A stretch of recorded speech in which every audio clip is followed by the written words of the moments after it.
Hello students, welcome to study smart with Pandey sir. Students, आज हम real number का exercise number 1.2 करेंगे। आपने 1.1 का मेरा जो वीडियो है वो शायद देख लिया होगा, आपको पसंद भी आया होगा शायद।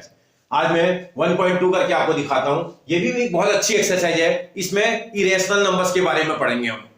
देखो क्या बोल रहा है एग्जामिनर, उसको समझते हैं। बोल रहा है कि prove that √5 is an irrational number. भैया हमें पहले समझने से पहले क्वेश्चन को ये तो देखें कि इसमें कितने टाइप के क्वेश्चंस हो सकते हैं। हम कैसे पहचानेंगे, क्योंकि पेपर में तो मुझे आइडेंटिफाई करना पड़ेगा। तो उसके लिए मुझे जैसे आपको टाइप नंबर 1, अगर मैं पहले टाइप की बात करूं, पहले टाइप में मेरे पास जो नंबर होंगे वो कुछ इस तरह के होंगे।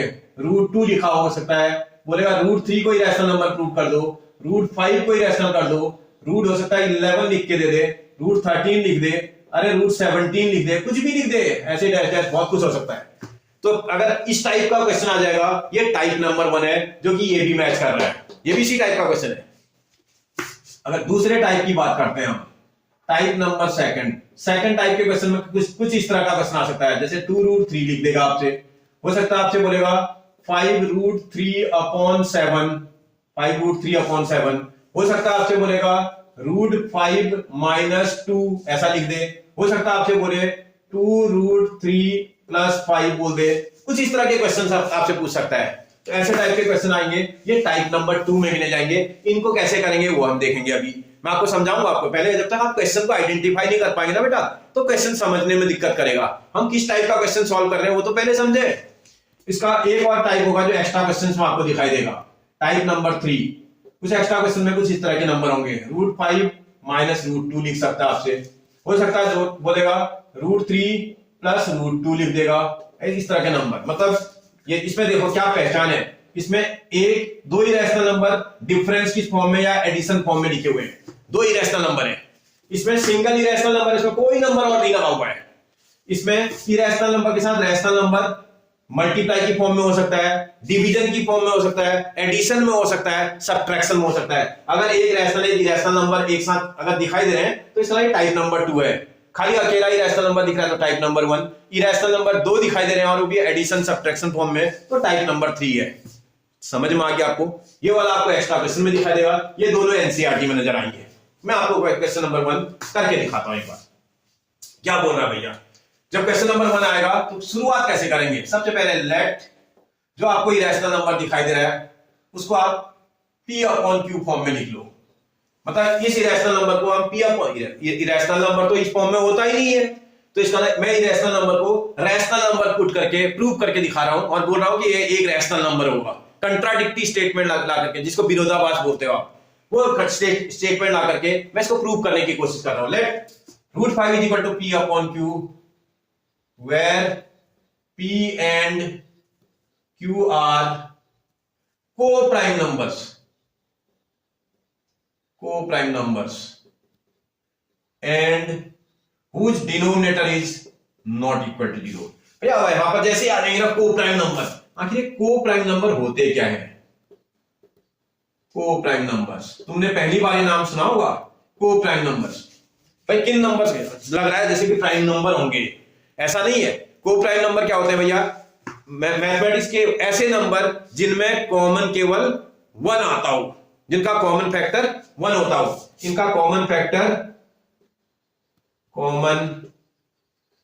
फैक्टर ओनली 1, केवल 1 होता है जिनका कॉमन फैक्टर, उनको को-प्राइम नंबर बोलते हैं। फॉर एग्जांपल, जैसे तुमने बोला क्या 8 और 15 को-प्राइम नंबर है? बिल्कुल को-प्राइम नंबर है, क्योंकि 8 और 15 में जो कॉमन आता है वो केवल 1 कॉमन आता है। इसका कॉमन फैक्टर क्या है? 1। 8 और 15 में से कॉमन नंबर 1 ही आता है।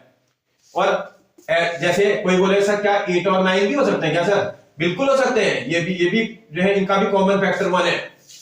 ये भी को-प्राइम नंबर है।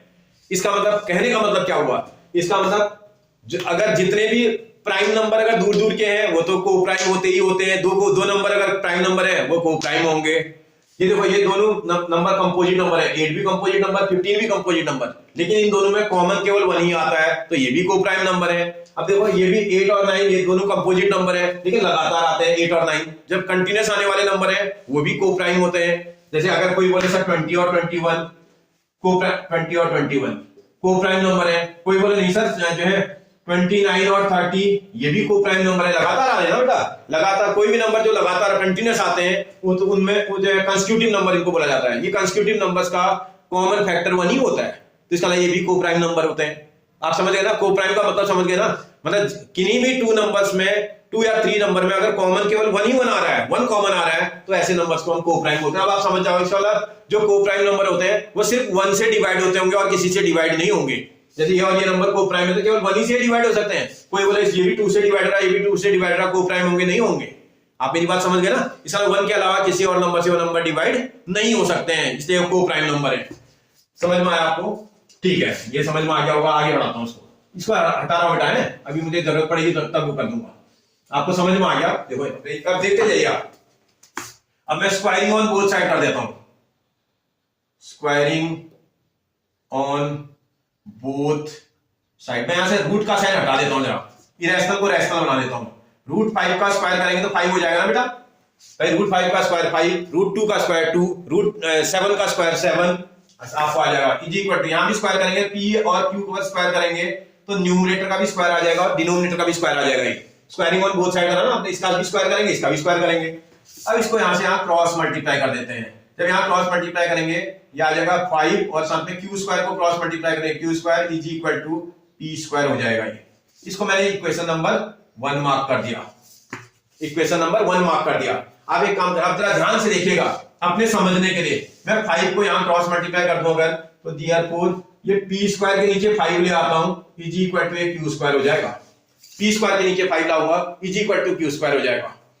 अब देखो थोड़ा इसमें ये बात तो मुझे समझ में आ रही है, ये p स्क्वायर इस 5 से एग्जैक्टली डिविजिबल है और वो भी q स्क्वायर टाइम्स। ऐसा कैसे कह दे रहा हूं मैं भाई? इसका मतलब थोड़ा और समझते हैं, इसको थोड़ा और समझते हैं, क्योंकि ऐसे ये मेरे समझ में ऐसे नहीं आ रहा है। अगर मैं इसी को ऐसा लिख देता है 20/4 इज इक्वल टू 5 होता है क्या? 20 को 4 से डिवाइड करने पर कितना आता है बेटा? 5 आता है। तो इसका मतलब इसका क्या मीनिंग है? इसका 24 से एग्जैक्ट डिविजिबल है कितने टाइम भैया? 5 टाइम्स। आप मेरी बात समझ रहे हो ना? 20 is exactly divisible bye 4 5 times. ऐसे ही तो है, p square is exactly divisible by 5 how many times? q square times. आप मेरी बात समझ गए ना? अब मैं इसको यहां अगर लिखूं, आप बोलोगे रट्टा मार रखा था, देखो अब मैं समझ गया, हाँ इसका मतलब ऐसा कर सकते हैं। इसका देयरफॉर ये मैंने यहां लिया है, मैं आपको समझाने के लिए इधर कराया। Therefore p square is exactly divisible by 5। आप मेरी बात समझे ना? ये p का स्क्वायर टर्म 5 से एग्जैक्टली डिविजिबल है। कितने टाइम जा रहा है बेटा? q square times. कितने टाइम जा रहा है? q square times. ठीक है, अगर माना अब मैं आपसे एक बात समझाऊं, किसी का स्क्वायर अगर जैसे किसी का स्क्वायर अगर डिवाइड है, जैसे आपने बोला भाई p स्क्वायर डिवाइड है, तो इसका मैं यहां 1 मिनट थोड़ा समझा दूं। माना अगर हमारे पास 4 का स्क्वायर होता, 4 का स्क्वायर, और उसको मैं बोलता कि 4 का स्क्वायर 8 से डिविजिबल है, होता है भैया 4 का स्क्वायर। आप करके देखना, 4 का स्क्वायर कितना होता है? 16। 4 का स्क्वायर कितना होता है? 16। और 16 को अगर आप 8 से डिवाइड करेंगे एग्जैक्ट डिवाइड हो जाएगा ये। इसका मतलब ये एग्जैक्टली डिविजिबल है। अगर ऐसा है, अगर इसका स्क्वायर मैं ऊपर वाले का स्क्वायर रूट निकाल दूं, p4 स्क्वायर जो था उसका स्क्वायर रूट निकाल दूंगा तो 4 हो जाएगा। ये 4/8 हो जाएगा। क्या 4/8 भी एग्जैक्टिव डिविजिबल है? 4 भी क्या भी 8 से एग्जैक्टली डिविजिबल है? अरे करके देखो ना, 4 को आप 8 से अगर डिवाइड कर दोगे, 4 की टेबल में अगर आप लगा दोगे, 4 से पहले 4 तो 8 से डिवाइड होता ही नहीं है। इसका मतलब पहले आप पॉइंट मार्क करेंगे तब आप एक 0 बढ़ा सकते हैं इसके आगे।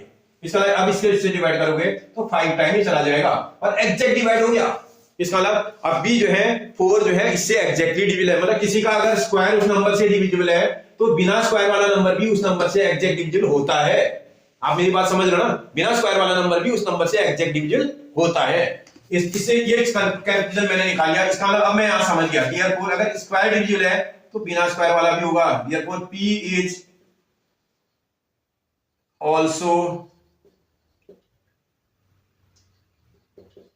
Divisible by 5।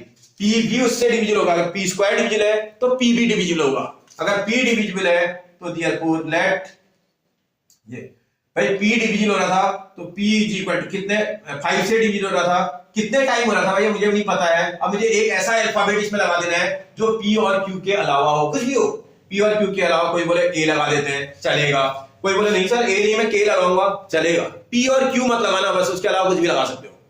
तो इसका मतलब लेट P, क्योंकि P जो है P जो है 5 से डिविजिबल हो रहा था, P इज इक्वल टू 5, कितने टाइम हो रहा था मैंने उसके लिए उस पे A लगा दिया, P is equal to 5A। अगर P is equal to 5A आ रहा है तो फ्रॉम इक्वेशन नंबर फर्स्ट, ये फर्स्ट इक्वेशन में P को रिप्लेस कर देते हैं 5A से, P की जगह पर 5A रख देते हैं। P के ऊपर स्क्वायर था तो 5A का भी स्क्वायर आएगा, बाकी चीटिंग आप ऊपर से कर लेना। मैंने इक्वेशन लिख भी दिया फ्रॉम इक्वेशन नंबर फर्स्ट, इसका ये वैल्यू मैं इक्वेशन नंबर 1 में पुट कर रहा हूं। P को मैंने 5A से रिप्लेस कर दिया इक्वेशन नंबर 1 में, ये देखो यहां देख लो आप, मैंने इसी इक्वेशन में पुट करा है। 5 का स्क्वायर कितना होता है बेटा 25, A का स्क्वायर कितना होता है A square is equal to 5Q square, इसको ऐसे रखना। इस 5 को नीचे क्रॉस मल्टीप्लाई कर देंगे, देयरफॉर वहां Q स्क्वायर को वहीं छोड़ देंगे और यहाँ 25A स्क्वायर अपॉन 5 आ जाएगा, 5 से 5 टाइम कट जाएगा तो therefore Q square is equal to 5A square आ जाएगा। जैसे ये लाइन आएगी ना, ये वाली लाइन ऐसे ही तो दिख रही है, आप इसमें देखो इसको और इसको कंपेयर करो तो आप समझ जाओगे।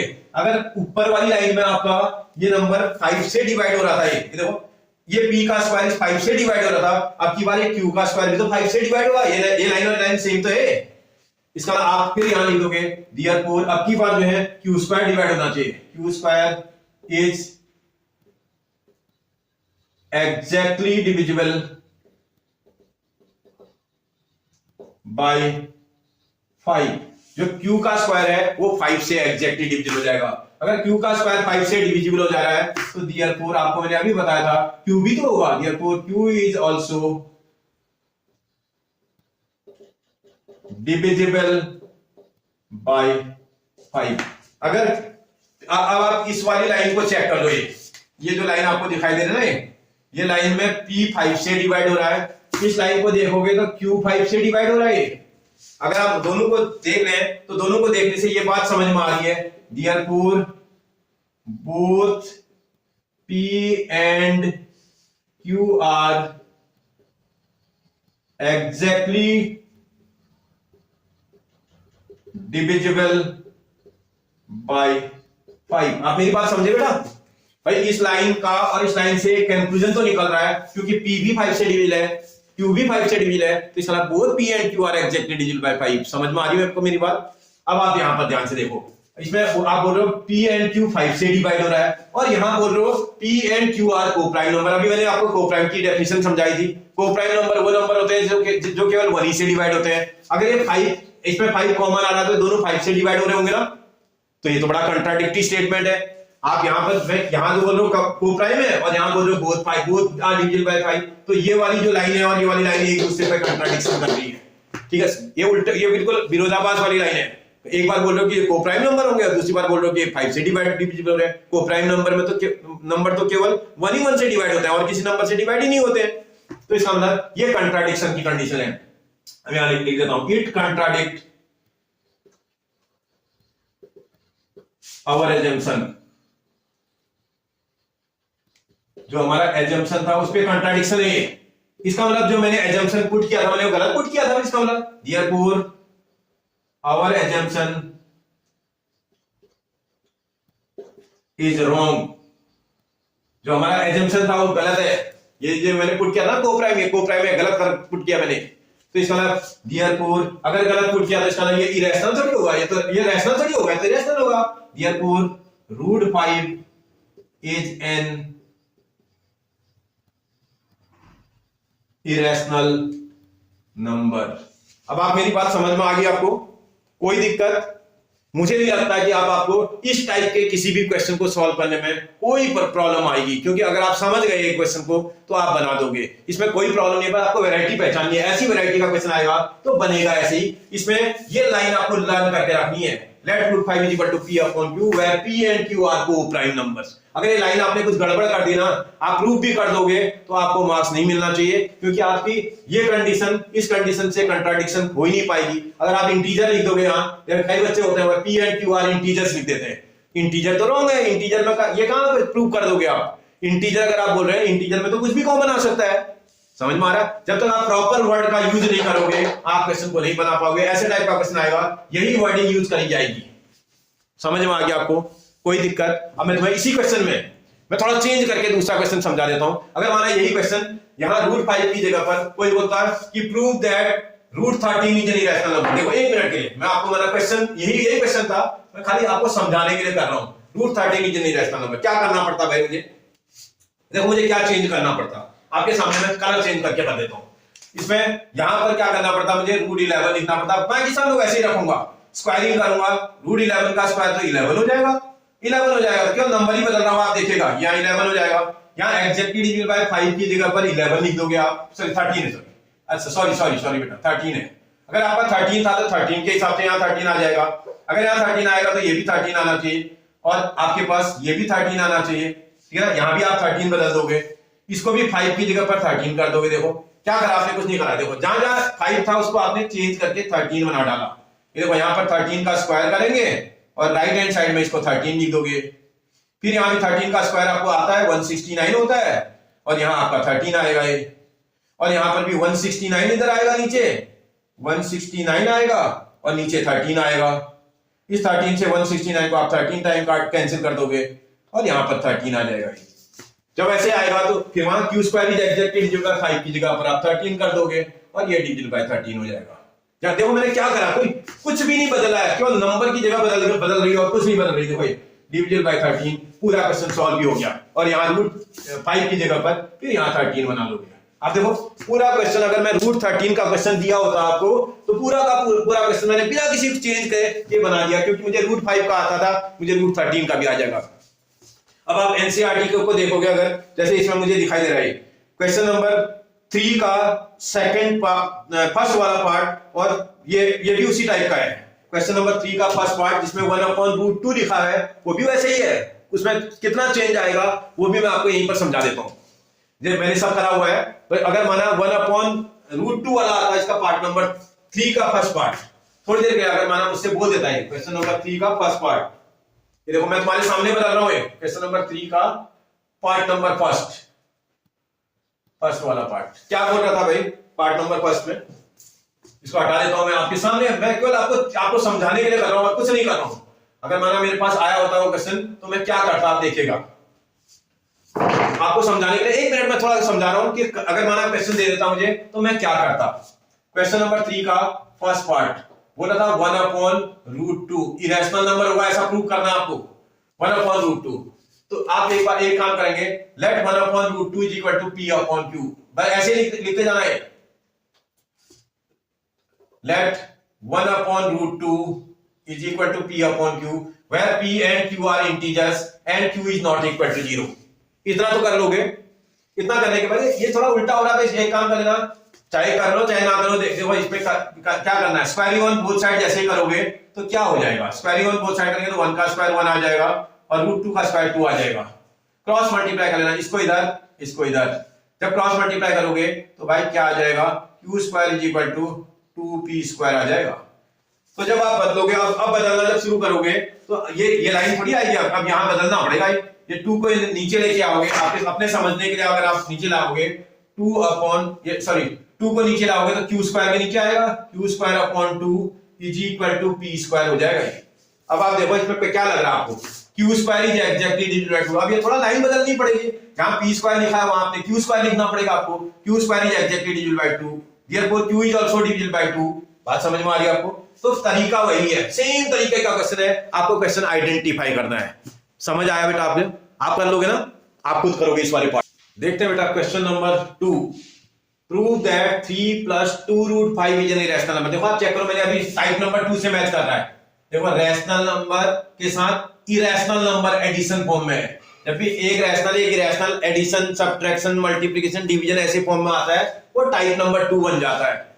करते कैसे हैं, टाइप नंबर 2 को कैसे करेंगे? देखो करना क्या है ये वही समझना खाली। इसमें भी late 3 + 2√5 is equal to P/Q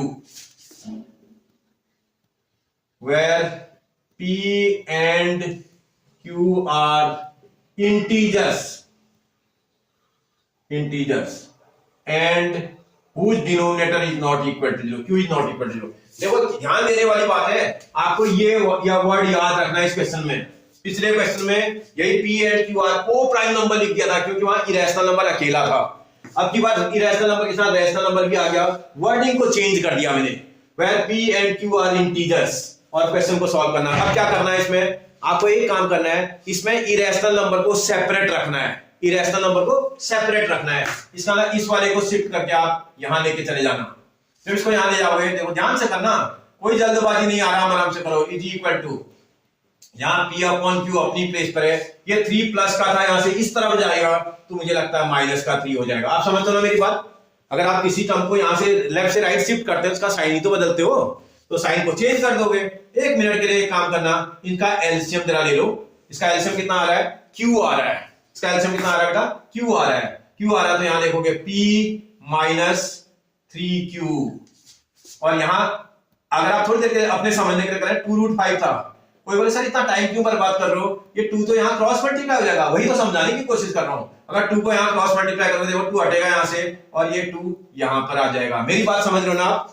मैंने एक साथ 2 काम कर दिए, यहां एलसीएम लिया और साथ में 2 को क्रॉस मल्टीप्लाई भी कर दिया। क्लियर? इतना आपको, इतना समझ में आ रहा है आपको? ये देख लीजिए आप अच्छे से, क्योंकि यहां इक्वेशन नंबर को थोड़ी देर के लिए 1 बोलते हैं, तो इसको देखो आप ध्यान से। ये क्या है बेटा, इंटीजर। ये क्या है बेटा, इंटीजर। ये क्या है बेटा, इंटीजर। एक इंटीजर से इंटीजर माइनस करेंगे तो क्या आएगा, इंटीजर आएगा। इंटीजर को इंटीजर से डिवाइड करेंगे, क्या आएगा बेटा, इंटीजर आएगा। समझ में आ रहा है आपको? तो इसका मतलब ये एक इंटीजर आ रहा है, और कोई भी integer p upon q form का होता है। अगर इंटीजर है तो p अपॉन q फॉर्म का होगा। देयरफॉर इट गिव्स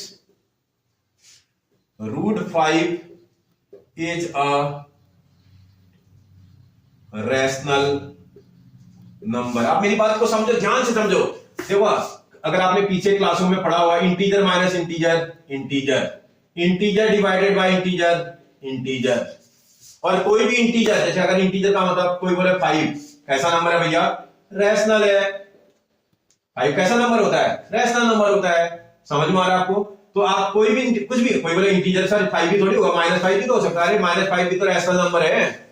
तो ये कहने का मतलब कोई भी इंटीजर रैशनल नंबर होता है। अगर ये एक इंटीजर आ रहा है तो इसका मतलब ये √5 तो एक रैशनल नंबर आ रहा है। आप समझ रहे हो ना, √5 एक रैशनल नंबर आ रहा है। लेकिन हमें तो पता है, बट वी नो दैट, ये चीज हमको पता है, √5 इज एन इरेशनल नंबर। बेटा आपको ये चीज पता है, √5 एक इरेशनल नंबर होता है। देखो रूट का 2 इरेशनल नंबर, रूट का 3 इरेशनल नंबर, रूट का 5 इरेशनल नंबर, रूट का 6 इरेशनल नंबर, रूट का 7 इरेशनल नंबर, रूट का 8 इरेशनल नंबर। समझ में आ रहा है? क्योंकि जो भी परफेक्ट स्क्वायर नंबर अगर नहीं होता नंबर, तो वह इरेशनल नंबर होता है। परफेक्ट स्क्वायर नंबर ही रैशनल नंबर होते हैं, जैसे √1 rational number, √4 rational number, √9 rational number, √16 rational number. ये इरेशनल नंबर है। हमें पता है कि जितने भी जो है, जिनका जो perfect non perfect square numbers होते हैं, वो सब इरेशनल नंबर्स होते हैं। तो जैसे √5 दिखता है मुझे, मैं समझ जाता हूं कि √5 तो एक इरेशनल नंबर है। देखो √5 को एक बार इरेशनल बता रहे हो आप, √5 को एक बार रैशनल बता रहे हो, ये तो कंट्राडिक्टरी स्टेटमेंट है। बड़ी कंट्राडिक्शन है इसमें। इस समय कंट्राडिक्शन है तो आप ठीक करोगे ना, तो लिख दोगे यहां पर इट कंट्राडिक्ट आवर एजम्पशन। जो हमने पुट किया था ना, उस पे कंट्राडिक्शन है। अगर कंट्राडिक्शन है तो हमारा एजम्पशन इसका मतलब गलत है, क्योंकि हम तो इसमें बोल रहे हैं कि रैशनल नंबर है। तो इसका मतलब therefore our assumption is wrong. इसका मतलब हमारा एजम्पशन गलत है। जो मैंने पुट किया था कि ये रैशनल नंबर है, गलत पुट किया था, इसको ठीक कर दो। Therefore 3 + 2 √5 is an irrational number. आप मेरी बात समझे बेटा? इसका मतलब 3 + 2 √5 एक इरेशनल नंबर होगा, यही प्रूव करना था। बात समझ में आ रही है आपको? मतलब कंट्राडिक्टरी स्टेटमेंट ला करके हम प्रूव करेंगे। आप इस बात को समझ लो। पहले कोई भी क्वेश्चन करना हो, आपको टाइप पहचानना है। फर्स्ट टाइप का आएगा तो वो अलग टाइप से बनेगा, सेकंड टाइप का क्वेश्चन आएगा तो अलग टाइप से बनेगा। आप कर लोगे, कोई कंफ्यूजन हो जाएगा ना आपसे? मैं एक क्वेश्चन और करके दिखाता हूं आपको। देखते हैं बेटा क्वेश्चन नंबर 3। इसका फर्स्ट पार्ट तो मैंने अभी आपको क्वेश्चन नंबर फर्स्ट में समझाया भी था, अब आप इसको खुद कर लेना। DIY मेथड इसमें अप्लाई कर दी, डू इट योरसेल्फ, इसको भी आप बनाओगे DIY मेथड से, क्योंकि ये वाला और ये सेकंड वाला सेम है। और अभी जो क्वेश्चन नंबर सेकंड मैंने किया था वो भी तो ऐसे ही था, इसी टाइप का था, तो इसको तो आप कर लोगे। मैं सेकंड वाला पार्ट एक बार आपको और समझा देता हूं। लेट, इसी को देखोगे 7 प्लस रूट 5, देखो एक इरेशनल नंबर के साथ एक रैशनल नंबर मल्टीप्लाई है, टाइप नंबर 2 है। इसको करने के लिए that is equal to P upon Q, where P and Q are integers and whose denominator is not equal to 0, denominator Q था तो Q 0 नहीं होगा, इसका डिनोमिनेटर 0 नहीं होगा और ये इंटीजर है। इतना आपको पुट कर लेना है, ये याद करके रखना। लैंग्वेज को आप लर्न करके रखोगे, जैसे ही करोगे भैया इसका 7 हटाओगे ना, इरेशनल नंबर को सेपरेट रखना होता है ना, मैंने यही तो बोला था आपसे। ऐसे टाइप का क्वेश्चन में इरेशनल नंबर सेपरेट रखना है, इनटू की फॉर्म में तो क्रॉस मल्टीप्लाई हो जाएगा, ये root 5 is equal to P upon 7Q बन जाएगा ये। और जैसे ही आएगा तो आप देखो ये इंटीजर है, ये इंटीजर है, इंटीजर डिवाइडेड बाय इंटीजर, तो ये तो P अपॉन Q फॉर्म हो गया है, रैशनल नंबर की फॉर्म लग रही है। रूट 5 इसमें रैशनल बन जा रहा है, इसका it gives root 5 is a rational number. भैया इसको देखने से लग रहा है रूट 5 रैशनल नंबर है, लेकिन हमें तो पता है, but we know that root 5 is an irrational number। हमें पता ना रूट 5 irrational नंबर होता है, रूट 5 तो irrational नंबर है। अगर ऐसी बात है तो इसका मतलब भाई ये वाली लाइन और ये वाली लाइन कंट्राडिक्टरी स्टेटमेंट, रूट 5 को एक बार रैशनल बता रहे हो, रूट 5 को एक बार इरेशनल बता रहे हो, ये तो कंट्राडिक्शन है। ये जो नीचे की 3 लाइन है ना, ये 3 लाइंस को आप लर्न कर लो, हर क्वेश्चन में लगती है। ये लिख देना, इट कंट्राडिक्ट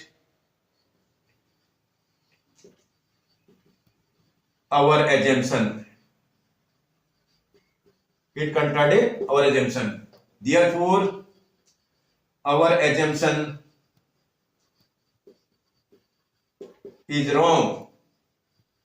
इसका मतलब हमारा एजम्पशन क्या है? रॉन्ग है। अगर रॉन्ग है तो इसको ठीक कर दो भाई, हम तो रैशनल बोल रहे हैं, इसका इरेशनल होना चाहिए इसको। देयरफॉर आपके पास 7 root 5 is an irrational number. आपसे बोला था प्रूव करो कि एक इरेशनल नंबर होगा, आप आराम से प्रूव कर दोगे। आपको समझ आया बेटा? मुझे लगता है आप 1-2 बार ट्राई करेंगे, आप मेरे वीडियो को एक बार ध्यान से देखेंगे तो आपको ये वैरायटी, एक तो मैंने वैरायटी पहचानना सिखा दिया आपको, आप वैरायटी को आइडेंटिफाई कर लेंगे, और आइडेंटिफाई कर लेंगे तो क्वेश्चन आसानी से बना लेंगे। और जो तीसरी वैरायटी है वो जो अभी एक्स्ट्रा क्वेश्चन कराऊंगा मैं आपको, उसमें आपको समझाऊंगा मैं आपको। ठीक है ना बेटा?